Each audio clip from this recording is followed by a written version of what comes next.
Muito boa noite, começamos mais um Tempo de Esperança nessa nossa temporada Ensinos de Jesus. Cada programa uma lição nova, algo que Jesus apresenta de maneira muito clara para mim e para você. No programa de hoje você vai ver o pastor Arilton Oliveira falando sobre a morte. O que Jesus falou a respeito da morte? Rapaz, prepara o coração. Você vai ver também uma dica sequencial à dica anterior. Dessa vez vamos falar do arroz integral. E para você que está enfrentando o desafio do home office, traremos dicas importantes hoje no Tempo de Esperança.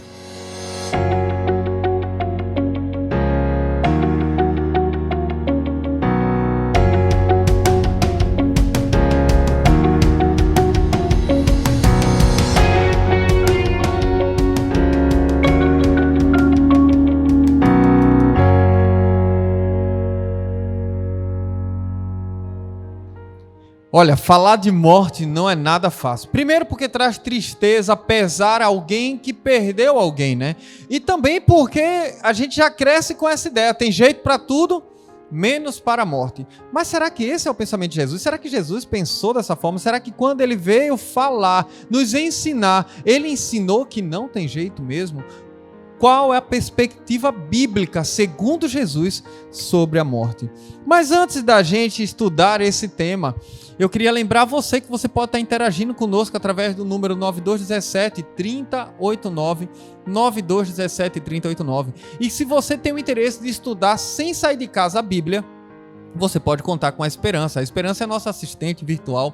Ela, através do WhatsApp, vai estar respondendo, acompanhando você. Para ter acesso ao curso bíblico da Esperança, basta acessar o nosso QR Code aqui.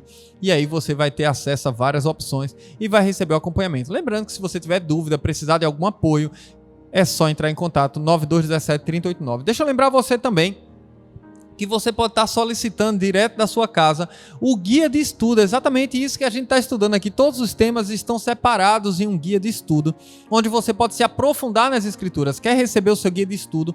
Mande uma mensagem para o 9217-3089. Deixa eu tocar nesse ponto aqui mais uma vez. Muitas pessoas às vezes solicitam material da programação, enviam dúvidas para as redes sociais. Só que você tem que lembrar que a gente faz a programação aqui ao vivo, e como ao vivo a gente vai acompanhando quem está mandando as perguntas na hora, não dá para a gente ficar olhando o tempo todo todas as mensagens que chegam. Agora, se você enviar a sua mensagem para o 9217-3089, nós vamos estar acompanhando na íntegra, porque é um número que a gente usa tanto para rádio como para TV, então é um número que a gente está sempre acompanhando. Você quer receber o seu guia de estudo? Manda uma mensagem para a gente no 9217-3089.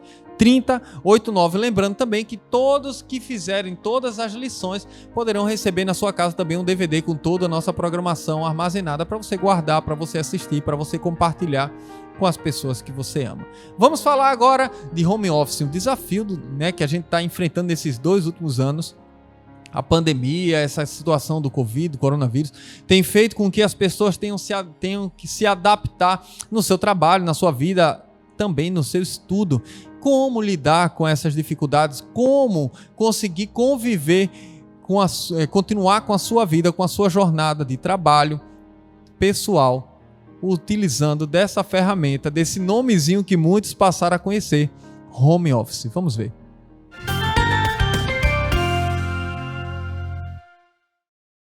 A pandemia obrigou diversas empresas a implementarem o trabalho remoto. Mas e aí? Quais os resultados de poder trabalhar em casa? 52% dos colaboradores estão mais produtivos, sabia? Foi o que revelou uma pesquisa feita pela empresa brasileira especializada em treinamento e consultoria, a Global Line. Além disso, 47% estão se sentindo mais protegidos. Nesta reportagem você também vai descobrir os desafios e as lições aprendidas com o home office.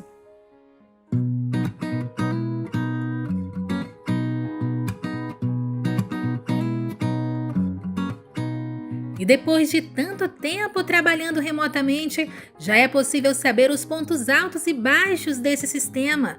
Pensando nisso, uma empresa brasileira especializada em treinamento e consultoria resolveu fazer um levantamento para descobrir de uma vez por todas as experiências de quem trabalha em casa.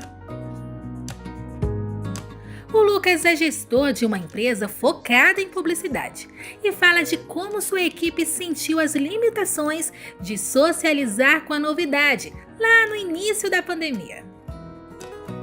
Nós somos uma empresa de marketing, propaganda, comunicação, onde o nosso principal trabalho é a interação entre equipes, né? Os departamentos, eles têm que conversar. Então, quando a gente passou a vivenciar, né, o ano passado, a pandemia, e a gente teve que se adaptar ao home office, o principal desafio da equipe foi a interação. A nossa equipe é uma equipe muito engajada, uma equipe muito unida. Então, a gente trabalha num ambiente completamente aberto, né? As mesas de trabalho são integradas, então a gente estava habituado a isso. E não foi só na empresa do Lucas que as pessoas passaram por isso, não. O levantamento mostrou que 67% dos entrevistados também alegaram ter esse desafio. Com o home office, nós deixamos de ter um convívio diário com a nossa equipe.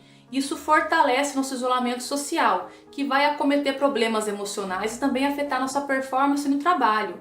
Uma maneira de contornar essa situação é substituir as reuniões semanais de fechamento ou de estipulação de metas por uma reunião de confraternização, onde haja uma interação entre os membros da equipe de uma forma muito mais leve. Outro diagnóstico feito pela pesquisa é que 33% das pessoas ouvidas sentiram que os gestores têm dificuldade em confiar no colaborador. O gestor, ele começa a passar uma tarefa e em seguida já outra, e muitas vezes o funcionário ele fica se desgastando, fazendo muito mais do que ele fazia no trabalho presencial, porque o gestor ele não consegue ver que a pessoa está fazendo o trabalho. A cada 30 minutos mandar uma mensagem, perguntar: você está fazendo? Já terminou? Sendo que é uma atividade que ele já estava acostumado no presencial, que demoraria horas. Como o gestor escolheu o time com o qual ele trabalha, selecionou os perfis adequados de acordo com os requisitos das funções, ele precisa confiar no seu time e na entrega do seu time. E essa confiança precisa transparecer em suas atitudes, na sua comunicação e também no controle das atividades. Uma forma leve de demonstrar isso, também de acompanhar as métricas de cada colaborador, é estipular metas diárias de entrega, dando para cada um, né, uma autonomia e a responsabilidade para cumprir o que foi previsto naquele dia. E se de um lado o gestor tem dificuldade em confiar, do outro, os funcionários tiveram que aprender a equilibrar a vida pessoal e profissional dentro de casa. E essa, com certeza, não é uma tarefa fácil. –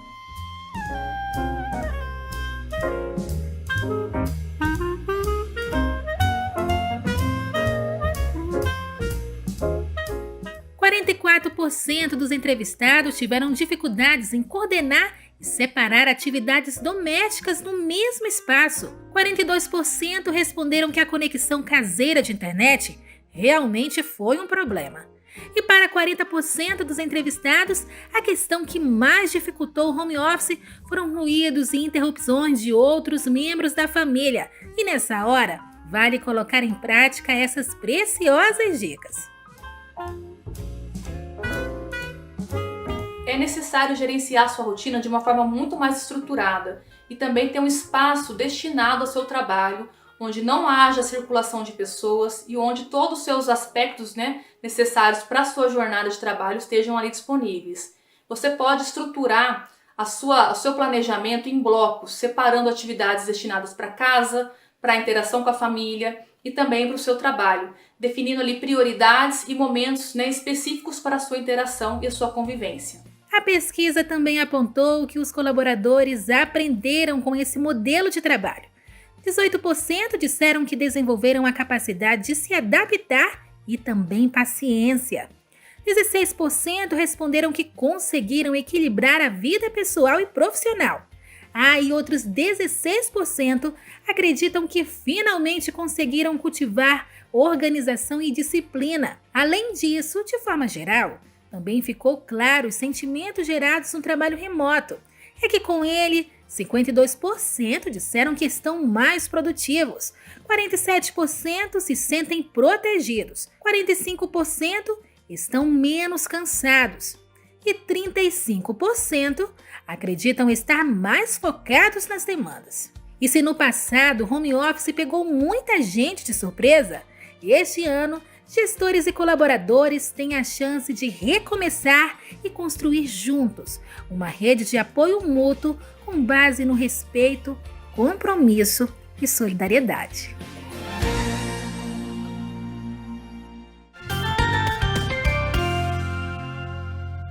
Muito bom, viu aí?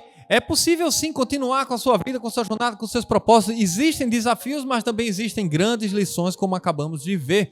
Agora nós vamos tirar lições para a nossa vida espiritual através do Reavivados por Sua Palavra.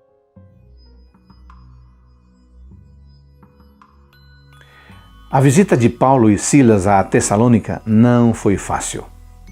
Nessa cidade, Paulo expôs e demonstrou que foi necessário que Cristo padecesse e ressuscitasse dos mortos. Devido à sua argumentação e à atuação do Espírito Santo, muitos se juntaram a eles, mas foram acusados de provocar tumulto. Em Bereia, a situação foi bem diferente. Ao contrário dos tessalonicenses, os bereanos ouviram os ensinos de Paulo e os examinaram para saber de sua autenticidade e de sua confiança. É assim que devemos proceder diante de alguém que fala sobre Deus. Devemos examinar cuidadosamente para saber se o que a pessoa está dizendo é verdade. Em Atenas, Paulo também passou momentos desafiadores. Alguns diziam que ele era um tagarela, outros diziam que ele tinha um discurso de deuses estranhos. Como bom evangelista, Paulo apresentou o Deus bíblico, o Deus criador. E diante de uma plateia secularizada, o apóstolo teve o cuidado de ser argumentativo, racional, citando até escritores que eles conheciam. O ponto alto do seu discurso foi o chamado ao arrependimento, ao juízo de Deus e a explanação da ressurreição de Jesus Cristo. E qual foi o resultado? Alguns zombaram dele, mostrando indiferença. Outros se juntaram a ele e creram na mensagem, creram na palavra de Deus. Hoje em dia, precisamos de mais Paulos, pregadores que com inteligência e ousadia estejam dispostos a falar à mente e ao coração dos pós-modernos, dos seculares, dos céticos, dos agnósticos, para que a palavra de Deus alcance a todas as pessoas em todos os lugares.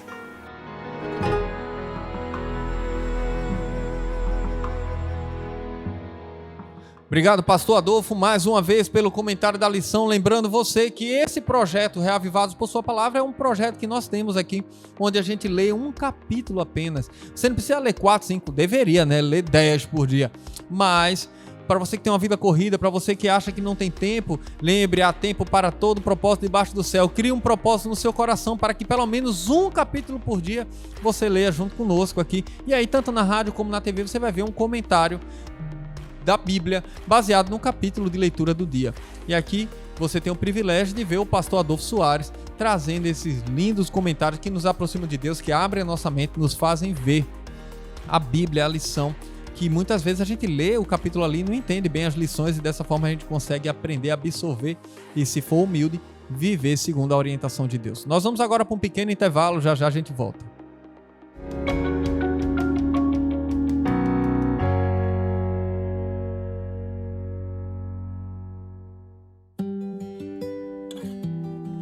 Alegrem-se na esperança. Sejam pacientes na tribulação. Perseverem na oração. Dá para ser inventado algo melhor do que ser feliz. Brincar, pular, abraçar. O melhor da vida é saber fazer com que pequenos detalhes jamais sejam esquecidos. Deixar o que não é tão importante para depois. O que é urgente pode esperar mais um pouco. O que é prioridade, não. viver mais offline, sentir a presença de quem faz toda a diferença, envelhecer ao lado de quem se ama, encontrar nos menores braços os melhores abraços. O melhor da vida é ter carinho pela vida, escolher sempre o mais saudável para viver cada segundo de tudo que realmente importa. A Superbom sabe que para aproveitar a vida, ter saúde é essencial. Assim, cada detalhe será inesquecível e cada dia belas histórias serão vividas. Superbom, saúde para viver o melhor da vida. O que você quer assistir hoje? Seus programas favoritos? Filmes? Clipes? Conteúdos exclusivos? No ntplay.com tem isso e muito mais. Além de você poder assistir a nossa programação ao vivo. Acesse ntplay.com e veja tudo o que quiser, aonde você estiver.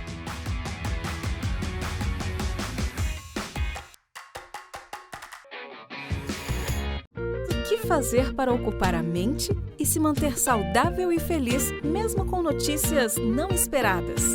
Aqui vão algumas dicas. 1. Faça exercícios físicos. 2. Leia livros. 3. Ouça música. 4. Aproveite para fazer uma faxina na sua casa. Novo Tempo, o canal da esperança.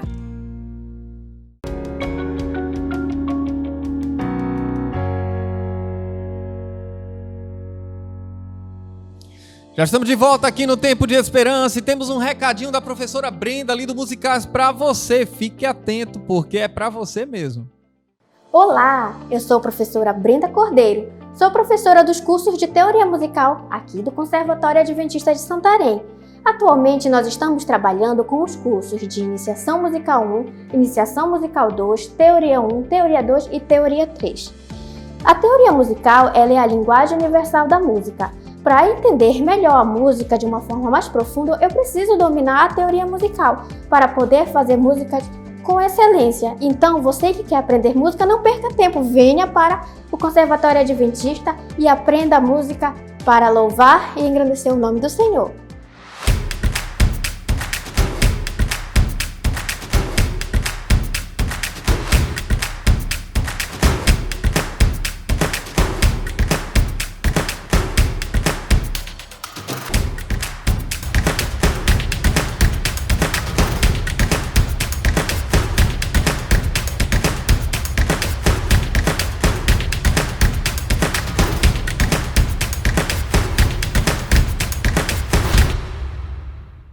Obrigado, professora Brenda, mais uma vez por trazer aqui pra gente a oportunidade, o privilégio de poder estudar música aqui na cidade de Santarém. Então você que está assistindo em casa aí, você pode sim estudar, você pode desenvolver, você pode conhecer, você pode se alfabetizar musicalmente falando, né? Porque quando você estuda a teoria, quando você estuda ali a linguagem musical, vai entender a partitura, você tá aprendendo basicamente um novo idioma e aí vai ficar fácil. De repente você pega seu inário da igreja, a harpa cristã, tem as partituras ali, você já agora já não é mais tão ignorante, você já consegue entender à medida que você vai estudando e isso é bom, tá bom? Então, vem aqui no Musicais, vem conhecer, vem aprender, permita-se desenvolver esse talento que Deus te deu. Vamos falar agora de esperança, vamos falar de saúde. No último programa falamos aqui da possibilidade, da importância de você se adequar a uma alimentação integral. Hoje, de uma maneira mais ampla, trazendo para mais perto de nós essa realidade, vamos falar do arroz. Será que é bom se alimentar de arroz integral?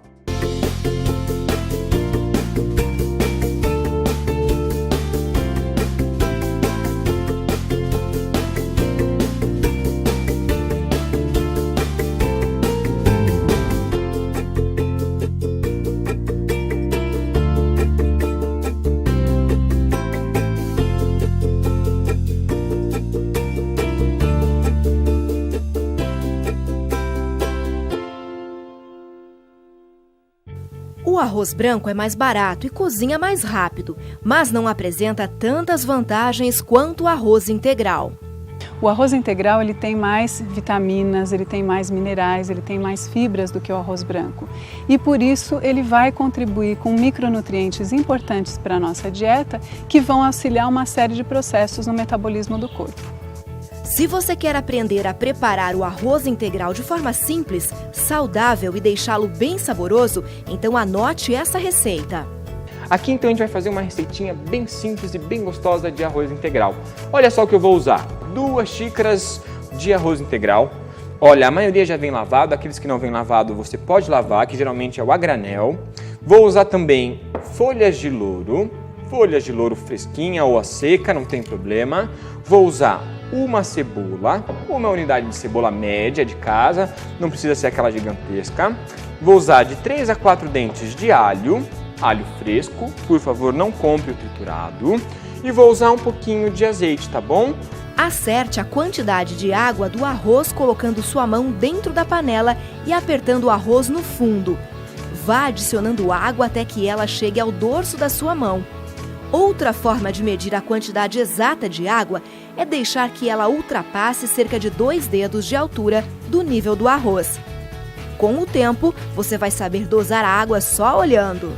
Então vamos lembrar lá, recapitula. A gente vai colocar o arroz, colocar a água, os temperos, vai então deixar fervendo até a água baixar um pouquinho e chegar no arroz, tá bem? Então depois que a água chegou no arroz, eu posso tapar, diminuir bem o fogo e deixar terminar de cozinhar.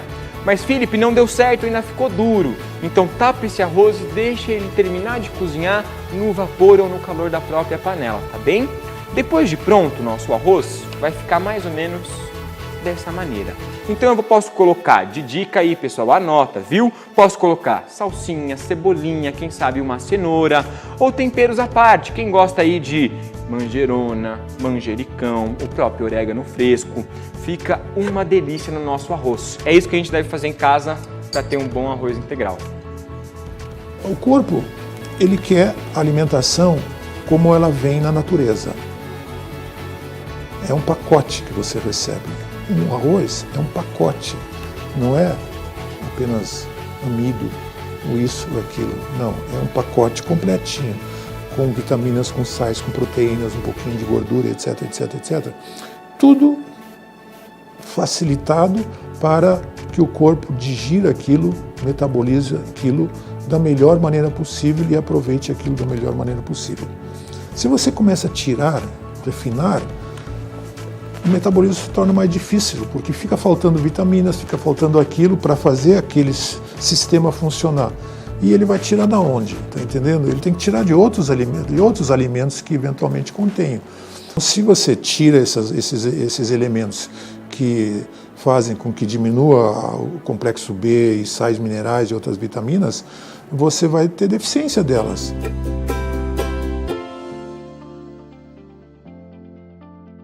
Muito bom. Eu particularmente gosto de arroz integral. Gosto mais do que do arroz branco, viu? Eu gosto demais assim. E quando eu vou escolher, eu fico já assim, não. Já sei o que eu quero mesmo, porque é o melhor pra mim.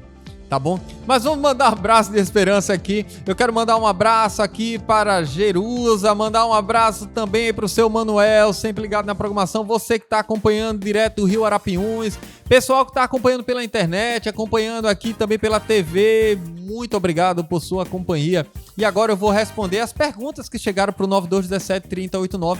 Lembrando que o tema de hoje é um tema importantíssimo, mas que eu estou respondendo as perguntas que chegaram através do WhatsApp ali. As pessoas enviaram suas mensagens e aqui eu quero trazer para você, mostrar para você, ler com você, ver na Bíblia junto com você as respostas para as suas perguntas. O tema de hoje vai falar sobre a morte. Daqui a pouquinho o pastor Arilton vai abrir a Bíblia e vai falar o que Jesus ensinou a respeito desse tema. Mas antes, vamos ver as dúvidas do povo da família Tempo de Esperança. Antes, eu queria lembrar para você um texto que é fundamental, deve servir como base para o tema anterior que falamos da volta de Jesus e o que Jesus falou sobre sua volta. Um texto base que você tem que saber decorado, tem que marcar na sua Bíblia, está em João 14, do verso 1 a 3. Eu vou ler ele aqui, mas você tem que marcar na sua Bíblia, anotar no seu caderninho. É sempre bom você estar com um caderninho, com a caneta, tá com a Bíblia, tá anotando direitinho. Por quê? Porque não pode se apegar ao que eu estou falando. Você tem que ver na sua Bíblia, ouvir a voz de Deus, tá bom? João 14, verso 1 diz assim: não se turbe o vosso coração, credes em Deus, credes também em mim. Crede também em mim. Verso 2: na casa do meu pai há muitas moradas, se assim não for, eu vos teria dito, pois vou preparar-vos um lugar. E o verso 3 encerra dizendo: e quando eu for e vos preparar lugar, voltarei e vos receberei para mim mesmo, para que onde eu estou, estejais vós também. Então Jesus está dizendo que foi preparar lugar e que vai voltar. Foi ele mesmo que ensinou isso. Mas algumas pessoas dizem que Jesus vai voltar de maneira secreta. E aqui vem uma pergunta, né? Jesus ensinou que voltaria num evento secreto? Será que é algo secreto assim que vai acontecer? Porque, olha, tem pessoas que dizem que só alguns verão Jesus voltando. Outras pessoas já dizem não, que outros já foram arrebatados e aí já nem estarão aqui. Como é que vai ser isso aí? Será o que Jesus falou? Será que é um evento secreto? Eu quero ler 2 versículos aqui. Eu preciso que você abra a sua Bíblia, tá? Porque aqui não é assim diz o pastor Ítalo, aqui é assim diz o Senhor. Então você abre a sua Bíblia, lê e vê se de fato o que eu estou falando está aí na sua Bíblia. Tá bom assim? Mateus capítulo 24, o verso 27 diz assim: porque assim como o relâmpago sai do Oriente e se mostra no Ocidente, assim há de ser a vinda do Filho do Homem. Ou seja, está dizendo que de uma ponta a outra, você vai ver que o relâmpago sai daqui, se move para ali, todo mundo vê. Mas precisamos de outro texto da Bíblia para dar ênfase a isso. Vamos ler então Apocalipse. Apocalipse, o último livro da Bíblia, no primeiro capítulo. Apocalipse capítulo 1, verso 7. Diz assim, ó: e eis que vem com as nuvens, e todo olho verá, até quantos transpassaram, e todas as tribos da terra se lamentarão sobre ele, certamente. Amém. A pergunta que vem agora aqui pra gente: quem acompanhará Jesus em sua volta? Jesus volta sozinho? Será que essa teoria de que alguns foram arrebatados lá e foram salvos, será que eles vêm com Jesus? Como é que é isso aí? Como é que a gente entende? O que é que Jesus falou a respeito disso? Olha, esse estudo, ensino de Jesus é importantíssimo. Porque não é o que eu estou dizendo, não é o que a gente está tentando entender, é o que Jesus falou, o que a Bíblia tem registrado, tá? Mateus 25, verso 31. Mateus 25, verso 31, diz assim: quando vier o Filho do Homem na sua majestade e todos os anjos com ele, então se assentará no trono de sua glória. Veja, Jesus vai voltar, e quem é que volta com Jesus? Todos os o quê? Todos os anjos. Muito bem. Agora veja só. Deixa eu fazer uma pergunta para você. Se houve um arrebatamento, por exemplo, antes da volta de Jesus, aqueles que são salvos, são justos, saíram, né? Eu já vi até plaquinha de carro ali dizendo assim: motorista, cuidado com esse veículo, motorista sujeito a arrebatamento. Imagina. E outra ainda, deixa eu aumentar meu problema aqui. E se a pessoa morreu e foi já para o céu? Para que Jesus vai voltar? Qual é o objetivo? Se os salvos já estão tudo com Jesus no céu, para que ele vai voltar? Tá vendo que não faz sentido? É por isso que a gente vai entender um pouco mais do tema que a gente está estudando. É por isso que você precisa entender o tema de hoje, o que Jesus falou sobre a morte. Será que quando eu morro eu vou para o céu? Porque se eu vou para o céu, para que Jesus vai voltar? Será que eu, por ser salvo, eu vou ser arrebatado? Porque se eu for ser arrebatado, para que Jesus vai voltar? Presta atenção, se os mortos em Cristo já estão no céu e os salvos vão ser arrebatados, para que Jesus vai voltar? Não faz sentido, né? Então, qual seria então o objetivo da volta de Jesus? Vamos ver o que Jesus falou sobre isso. Eu queria convidar você a ler o primeiro texto comigo, de Mateus capítulo 16. Mateus capítulo 16, o verso 27. Mateus capítulo 16, verso 27 diz assim: porque o Filho do Homem há de vir na glória de seu Pai com seus anjos, e então retribuirá a cada um conforme as suas obras. Ou seja, se ele está vindo é porque as pessoas estão aqui. E ele vai retribuir a cada um segundo as suas obras. Apocalipse 22 agora. Mais um texto. Apocalipse 22, verso 12. Diz assim, ó: e eis que venho sem demora, e comigo está o galardão que tenho para retribuir a cada um segundo as suas obras. Então, o que é que vai acontecer? Como é que vai ser isso? Vamos ler na Bíblia. Em 1 Coríntios capítulo 15, a gente vai encontrar a resposta de como vai acontecer. O que é que vai acontecer com os justos? Será que eles já estão no céu? Será que foram arrebatados? Como é que vai ser? Vamos ver. 1 Coríntios capítulo 15 diz assim: eis que vos digo um mistério. Presta atenção. Nem todos dormiremos, mas todos seremos transformados. O verso 52 de 1 Coríntios 15 diz: no momento, no abrir e fechar de olhos, ao ressoar da última trombeta, a trombeta soará, os mortos ressuscitarão incorruptíveis e nós seremos transformados. Perceba, os mortos ressuscitarão e serão transformados no corpo incorruptível. E nós também seremos transformados, mas todos estamos aqui. Deu para entender? Verso 53 diz: porque é necessário que este corpo corruptível se revista de incorruptibilidade e o corpo mortal se revista de imortalidade. E o que vai acontecer com os ímpios então, pastor? Os que morreram estão lá, como é que vai ser isso aí?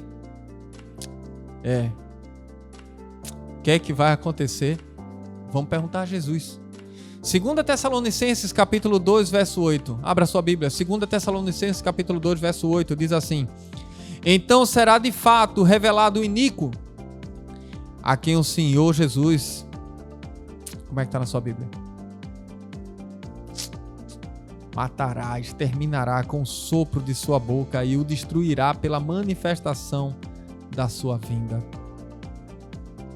Você pode continuar lendo ainda 1 Tessalonicenses para entender melhor, capítulo 4, verso 15 e 16. Eu vou ler o verso 15 e o verso 16, diz assim: ora, ainda vos declaramos por palavra do Senhor isto, nós os vivos, os que ficamos até a vinda do Senhor, de modo algum precederemos os que dormem, porquanto o Senhor mesmo, dada a sua palavra de ordem, ouvida a voz do arcanjo e ressoada a trombeta de Deus, descerá dos céus e os mortos em Cristo ressuscitarão primeiro. Você está vendo? Então, na ocasião da volta de Jesus, ela vai acontecer de maneira que todo olho verá. Todo mundo vai ver. Ninguém vai estar sendo arrebatado de maneira secreta. Deu para entender? Ninguém morreu, foi direto para o céu. Presta atenção. Os mortos em Cristo ressuscitarão primeiro. Os que estão vivos serão transformados. E os ímpios? O que é que vai acontecer com eles? Será que eles estão no inferno? Vamos ver o que vai acontecer com os ímpios que já estão mortos ali na ocasião da volta de Jesus. Eu quero ler com você João capítulo 5, verso 28 e 29. Abra sua Bíblia. Evangelho de João capítulo 5, verso 28 e verso 29 diz assim: não vos maravilheis disso, porque vem a hora em que todos os que se acham nos túmulos ouvirão a sua voz e sairão. Os que tiverem feito o bem, veja que os dois estão no túmulo, os bons e os ruins, veja. Os que tiverem feito o bem para a ressurreição da vida, os que tiverem praticado o mal para a ressurreição do juízo. Em Apocalipse 20, verso 5, Apocalipse 20, verso 5 ainda chega a dizer assim, ó: os restantes dos mortos não reviveram até se completarem os 1000 anos, e essa é a primeira ressurreição. Deu para entender? Então depois vocês vão conhecer um pouquinho, a gente já estudou em uma outra série aqui um pouco sobre o milênio, a gente vai ter a oportunidade de conhecer e estudar um pouquinho mais também. Se você perdeu as primeiras séries aqui do programa, você vai estudar, você vai entender, você vai buscar, você vai compreender, e à medida que a gente vai estudando aqui, você vai crescendo para a honra e glória de nosso Deus. Agora uma pergunta aqui, ó, a pergunta do Aureliano, ele pergunta assim: é verdade que existem sinais preditos antes da volta de Jesus? Sim, existem sinais. Existem vários sinais. E você pode estar lendo aí Lucas 21, do verso 25 até o verso 26, vários sinais. Eu vou ler 2 sinais apenas aqui para você estar se inteirando aqui, mas você, é importante na sua Bíblia, você está lendo aí Lucas 21, do verso 25 a 26, mas você pode estar lendo Mateus 24 também, pode estar estudando ali, tá certo? Eu vou ler esses 2 sinais aqui. Diz assim, ó, Lucas 21, 25 diz: haverá sinais no sol, na lua, nas estrelas, sobre a terra, angústia entre as nações, perplexidade por causa do bramido do mar e das ondas. Haverá homens que desmaiarão de terror e pela expectativa das coisas que sobrevirão ao mundo, pois os poderes dos céus serão abalados. Agora, Pedro apontou alguns sinais a respeito da volta de Jesus. E eu vou ler o verso 3 e o verso 4 do livro de 2 Pedro, capítulo 3. Você pode estar acompanhando na sua Bíblia também o que Pedro falou, Pedro registrou. Diz assim no verso 3 de 2 Pedro, capítulo 3: tendo em conta antes de tudo que nos últimos dias virão escarnecedores com seus escárnios, andando segundo suas próprias paixões e dizendo: onde está a promessa da sua vinda? Porque desde que os pais dormiram, todas as coisas permanecem como desde o princípio da criação. Você percebe aqui? As pessoas no fim do tempo vão dizer assim: cadê Jesus que ia voltar, que não voltou? Desde que eu era pequeno, desde muito tempo já se falava sobre isso. E isso também é um sinal. Jesus está voltando, Jesus vai voltar. E a Bíblia deixa isso muito claro. E ele falou sobre isso e vai vir de uma maneira que todo olho verá. E virá de uma maneira que, pensando em mim e você, virá com os anjos para nos buscar. E aqueles que morreram, descansaram, dormem em Cristo, ressuscitarão. E aqueles que estão vivos serão transformados. E os ímpios ressuscitarão para o juízo. E aí você vai conhecer um pouquinho mais sobre isso no tema de hoje. Mas o que é mais importante é que os sinais estão acontecendo. E esse último sinal que Pedro fala é importante, porque fala que nos últimos dias os homens serão escarnecedores, ficarão questionando o que Jesus prometeu. Abra seus olhos para que você não venha a perder a oportunidade de estar entre os salvos. Aproveite o privilégio que Deus te dá da vida para reconhecer que Jesus está voltando. Preparar a sua vida, os seus passos para esse lindo encontro. Enquanto você vai meditando no que estudamos, nós vamos louvando a nosso Deus.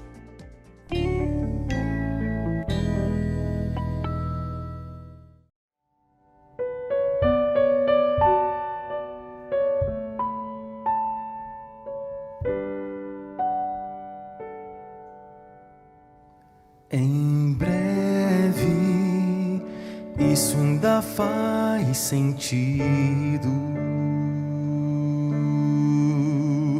Espero, mas tempo é relativo.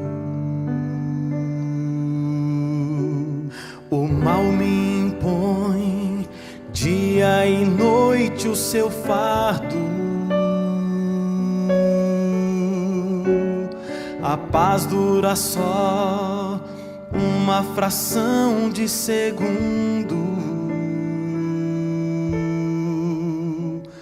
O que é o tempo para alguém que está cansado?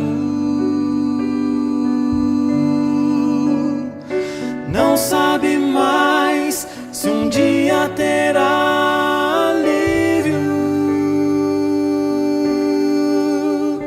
Em breve isso ficou escrito. Para muitos, poeira de um velho livro. Milênios depois, tudo parece um mito. Viver pela fé, alguém quer correr o risco. Mas o que é o tempo quando se é eterno? Um ano inteiro é como um dia apenas. O que é o futuro para aquele que é absoluto? E me alcançou na hora da minha angústia. Em breve, no tempo de Deus, contemplarei a promessa feita por quem jamais falhou. demora em retornar. É misericórdia pra me salvar, me devolver o sorriso eterno. Em breve, se ele tardar, ainda assim vou esperar. Um dia eu sei, nele serei eterno. Se ele tardar, ainda assim vou esperar. Um dia eu sei, nele serei eterno. Em breve, no tempo de Deus, contemplarei a promessa feita por quem jamais falhou, jamais falhou. Sua demora em retornar é misericórdia pra me salvar, me devolver o sorriso eterno.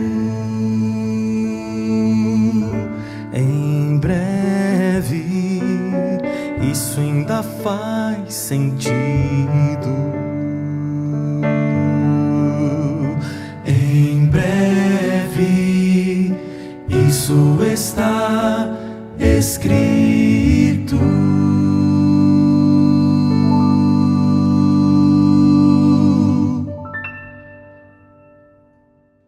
Linda canção, e agora nós vamos para um pequeno intervalo. Enquanto isso, pegue sua Bíblia, prepara aí o coração, porque o pastor Arilton vai falar hoje comigo e com você a respeito dos ensinos que Jesus nos deixou relacionado à morte. É logo depois do intervalo.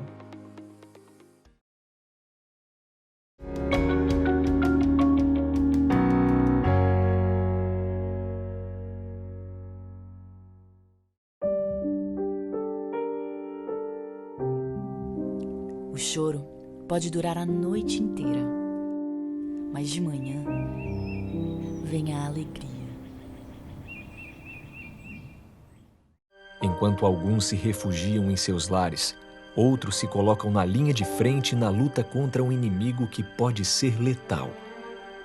Expor a vida em favor do outro, mesmo sendo um desconhecido, é um ato de amor. Doar a vida em favor de todos, sem pedir nada em troca, o verdadeiro retrato da graça. Cristo quer nos oferecer mais que cura, vida, e vida em abundância.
Já estamos de volta aqui, você já está com sua Bíblia, já está preparado aí, está animado. O tema de hoje vai falar sobre a morte. O que será que Jesus ensinou sobre a morte?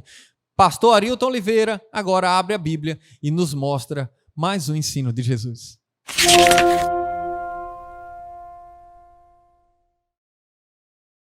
Outro dia me deparei com um site interessante. ele mostra o crescimento da população mundial em tempo real. Não faço ideia de como suas fontes sejam alimentadas, mas me chama a atenção a quantidade de mortes em um único dia no nosso planeta.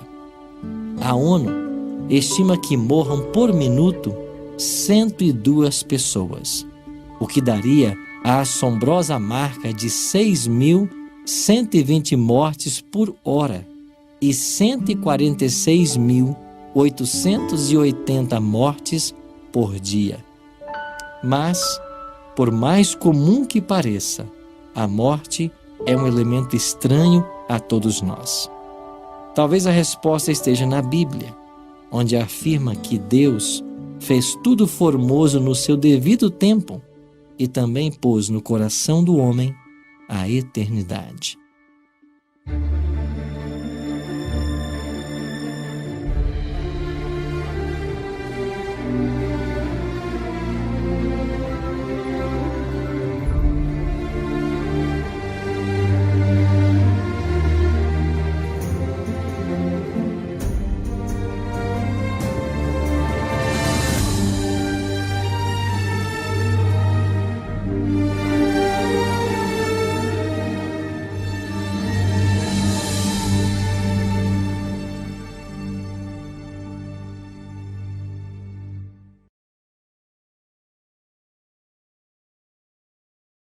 Jesus realizou muitos milagres ao longo de seu ministério terrestre, mas o maior deles e mais extraordinário foi a ressurreição de seu amigo Lázaro, que já estava morto há 4 dias.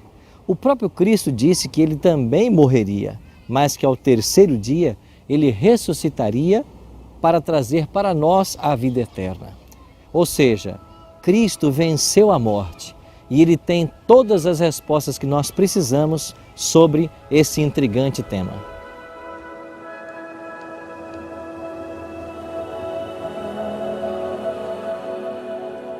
Jesus não tinha uma casa para morar, e era na casa de Lázaro, Marta e Maria que ele encontrava abrigo depois de suas longas viagens pregando o Evangelho do Reino.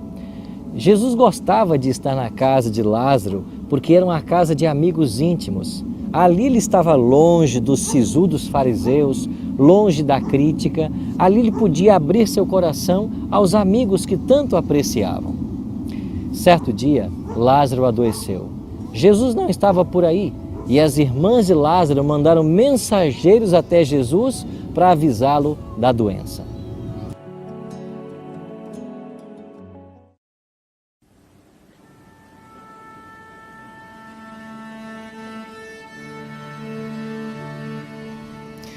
Quando os mensageiros chegaram até Jesus e deram a ele a notícia da doença de Lázaro, Jesus não se apressou em atender o pedido. Os discípulos até estranharam que Jesus tratasse com uma certa indiferença ao anúncio da doença do seu amigo. Mas Jesus disse para os discípulos: essa doença não é para a morte, mas é para a glória de Deus. O tempo passou e finalmente a mensagem chegou de que Lázaro já estava morto. E Jesus disse então para os discípulos: nosso amigo Lázaro dorme, mas eu vou para despertá-lo. Com essas palavras, Cristo comparou a morte a um sono.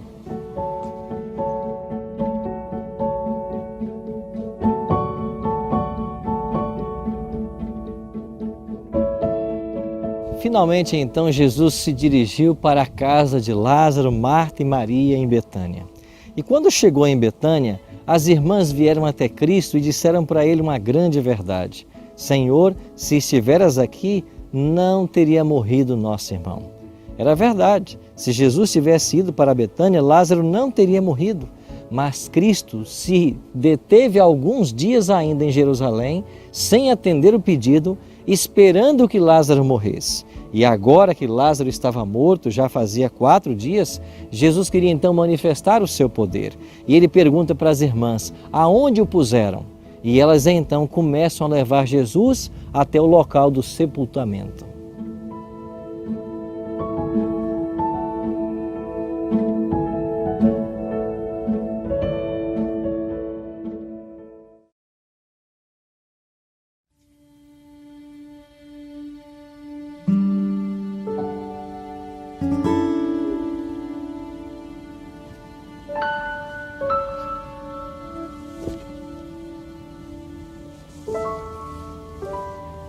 Quando Jesus chegou com as irmãs junto à sepultura de Lázaro, ele pediu que os homens removessem a pedra. E uma vez removida a pedra, Jesus deu a ordem. No mesmo instante, o que estivera morto ressuscitou. E Lázaro saiu da sepultura envolto em mortalhas. E Jesus disse: desatai-o e deixai-o ir. Este foi o maior milagre realizado por Jesus. Trazer de volta à vida quem há 4 dias já estava morto. E Jesus disse que Lázaro dormia. A Bíblia é coesa no ensino de que a morte é um sono. Infelizmente hoje, muitos pensam diferente e nós temos pelo menos 3 correntes diferentes de pensamento. Alguns acham que a pessoa quando morre, ela já vai para o céu no mesmo momento.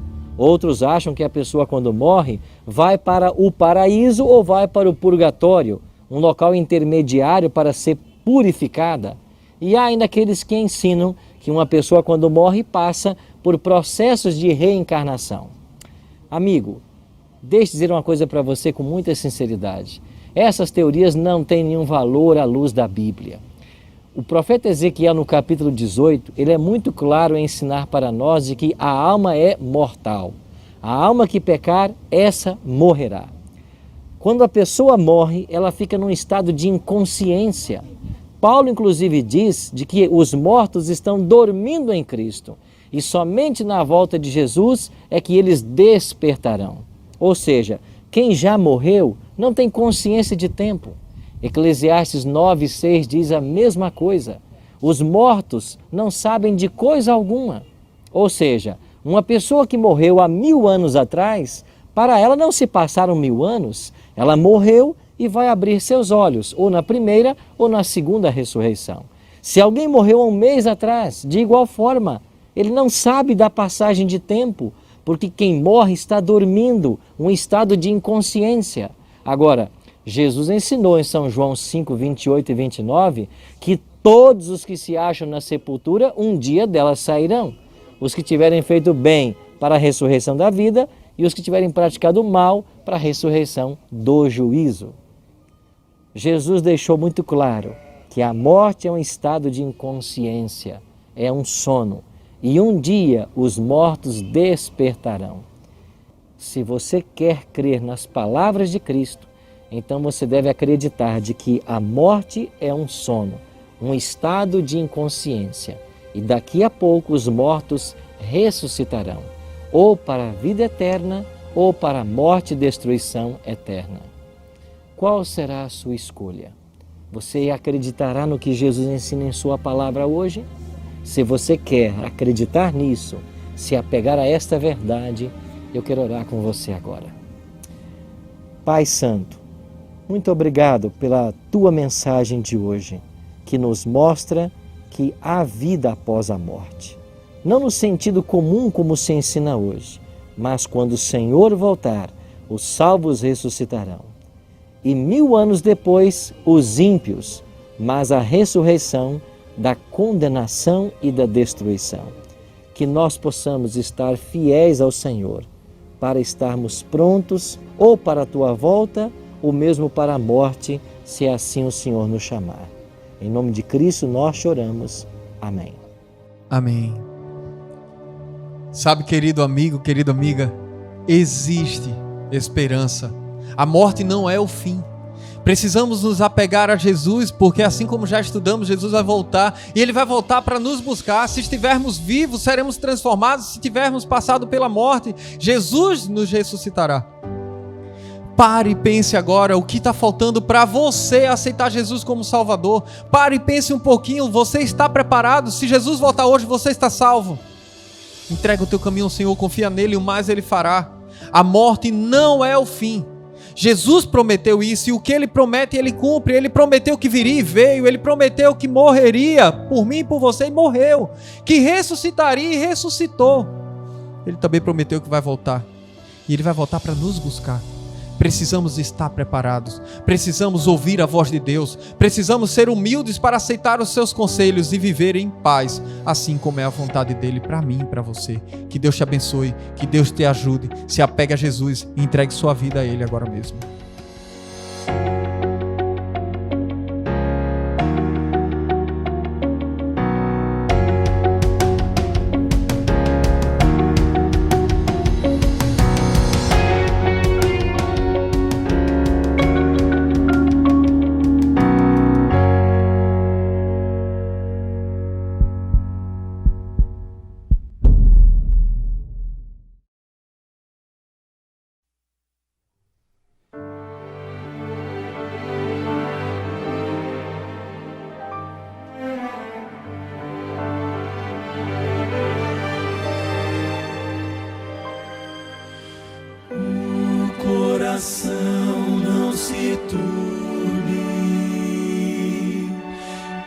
crede sempre em Deus, crede em mim.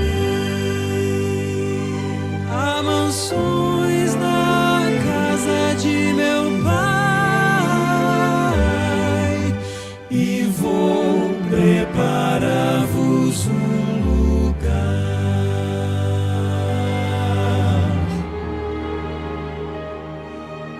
As palavras de Jesus ainda ecoam no universo e dentro do meu coração. Foram ditas pelo Mestre há tanto tempo, mas são tão incrivelmente atuais. Quando vejo as notícias, vejo o mundo quase a ponto de se desintegrar. Eu me lembro da promessa tão preciosa de que Cristo muito em breve vai voltar. Mas enquanto Ele não vem, sigo esperando. Enquanto Ele não vem, sigo com fé. Levanto os meus olhos para o alto. Meu coração me diz, Ele está vindo. E vivo os meus dias pensando, pode ser hoje. Talvez um dia ou dois depois de amanhã. O que importa saber é que Ele volta e vem pra recolher os que já são seus.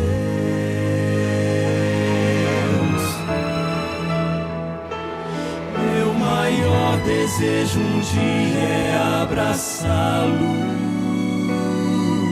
e lançar-me aos seus pés em gratidão.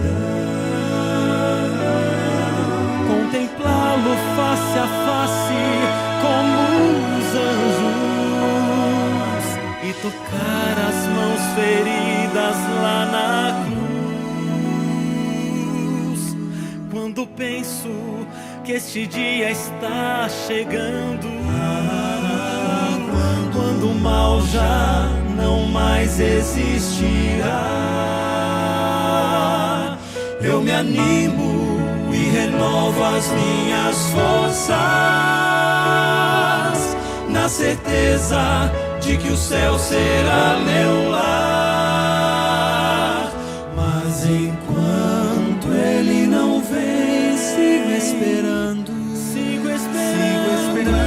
Enquanto Ele não vem, sigo com fé. Levanto os meus olhos para o alto. Meu coração me diz, Ele está vindo. E vivo os meus dias pensando, pode ser hoje. Talvez um dia ou dois depois de amanhã. O que importa saber é que Ele volta e vem pra recolher os que já são seus. E vem pra recolher os que já são seus.